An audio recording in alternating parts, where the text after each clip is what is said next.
Hello everyone, welcome back to my channel.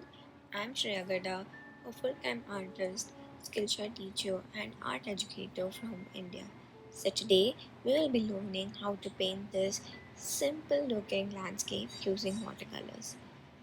Now let's see what all materials you will need for today's class.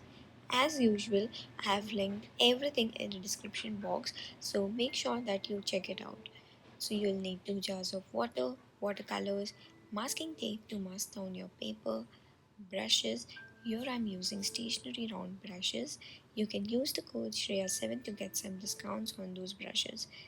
Then you'll need pencil, a white pen, and that's it. Yeah, the sketching. I've already applied the masking tape and I've started to sketch out.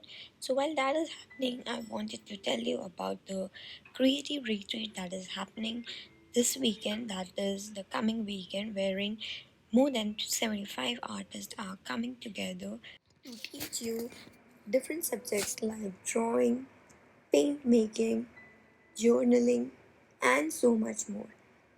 And the best part is everything is free of cost. All you have to do is register yourself using the link in the description box. I too am teaching watercolor landscape painting in that class, and this is what we will be learning. So if you are really interested in learning different subjects, different mediums, and completely different from what you do, then do join and don't miss out on this amazing opportunity. Alright, so register yourself today. Now let's get to the painting part. So let's first paint the sky using the wet on wet technique. So here I'm applying water to my sky area using the mop brush, and then I'll mix my colors. Here I'm mixing a bit of cobalt blue, ultramarine, a little orange to make it little duller, and white.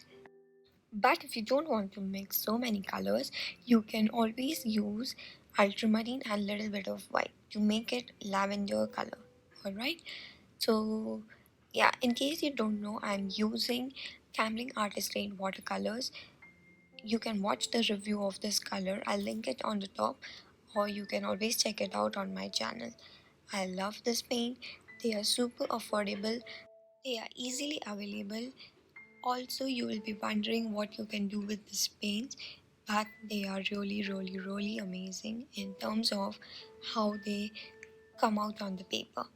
Alright, so if you are a beginner and you really don't know like if you will like this medium or not, and if you want to try this medium, definitely check out these colors. Alright, so once we have painted the sky, we will move on to painting the ground area once the sky is completely dry. So we'll be using the same wet on wet technique to paint the ground, and I'll start with the lighter value of yellow and I'll slowly add a bit of green to it. You don't have to apply the color exactly where I'm applying.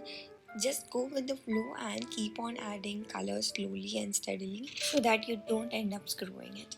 Plus, as we are doing wet on wet, the colors will blend in together, making it look soft. I would suggest you to use a larger mop brush or a larger round brush while you are doing the sky or the ground part, so that it would be much more quicker, faster, and yeah, the end result would be much more beautiful. Alright, so while the ground area is drying, let's paint the background mountain. So I will mix my blue color, tiny bit of red, and I will dilute the color by adding a lot of water, as the mountains are quite in the back and I don't want to focus this on my painting, so I will use the lighter value of the same color and apply it on the mountain. Then I'll mix a bit of green color and I'll reapply the same just below the mountain.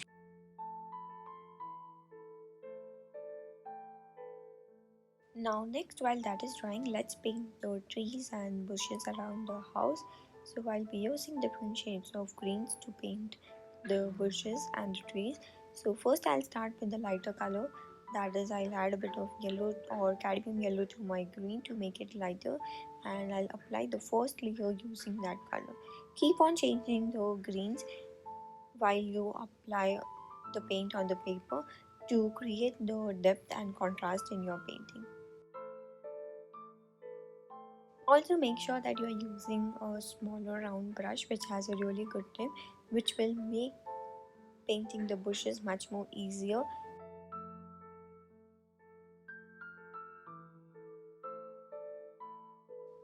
Now let's create tiny little grasses in the foreground as well. So I switched to my liner brush and I'm just doing the tapping motion using the same brush, but I'm using very light value of all the different shades of greens and yellow to paint the bushes, or you can say to paint the tiny little grasses in the foreground.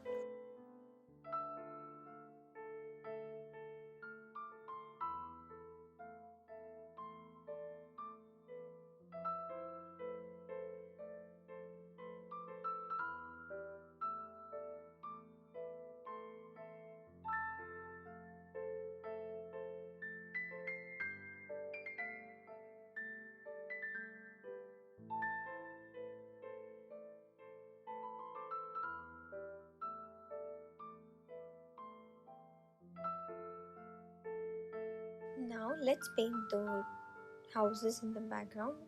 So I'll first paint the roof using a mix of yellow ochre and bit of brown to paint the roof of the house. And while that is drying, let's paint the bushes around the house again.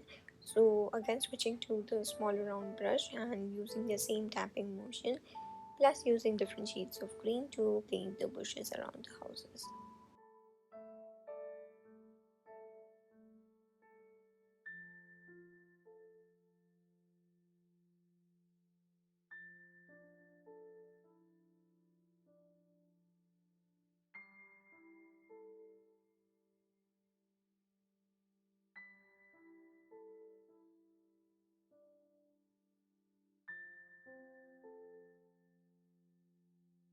Next, using the darker value of the brown color, I'm just adding tiny details on the roof.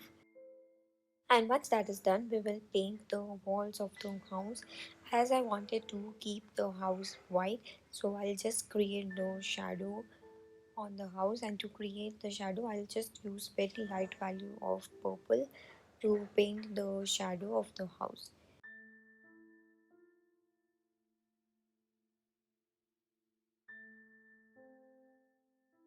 So we are almost done with the painting. Now we just have to add few more details to enhance your painting. So what I'll do is I'll add few more darker grasses in the foreground, as well as I will also add few more darker strokes in the background bushes. Then I'll also add splatters of the brown color and the green color in the foreground.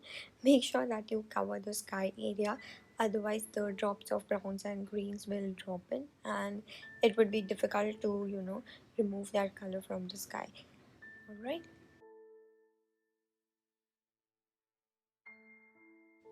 Then I'm mixing my darker green color by taking my green and adding a bit of brown to it, and I'm painting the taller trees in the background.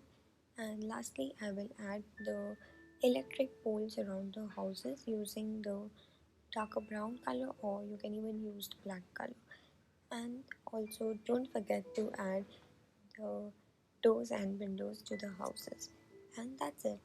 I really hope that you enjoyed watching this video and you will definitely try this out.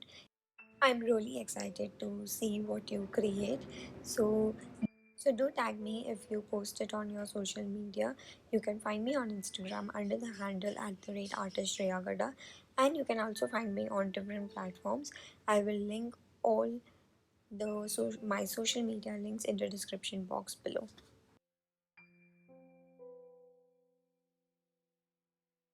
Also, do let me know what you would like to see more on this channel.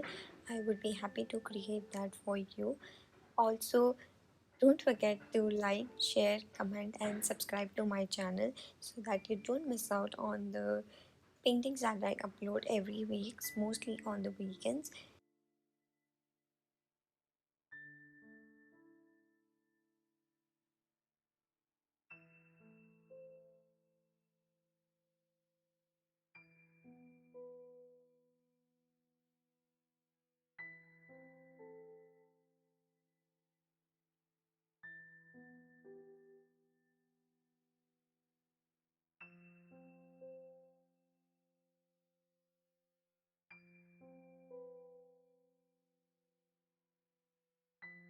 Lastly, I'm just adding few more highlights using the white pen and we are done. Once the painting has completely dried, you can peel off your masking tape at an angle which is away from the paper so that you don't end up tearing the paper. Peeling off the masking tape is the best part because you get to see the end result of how your painting has turned out.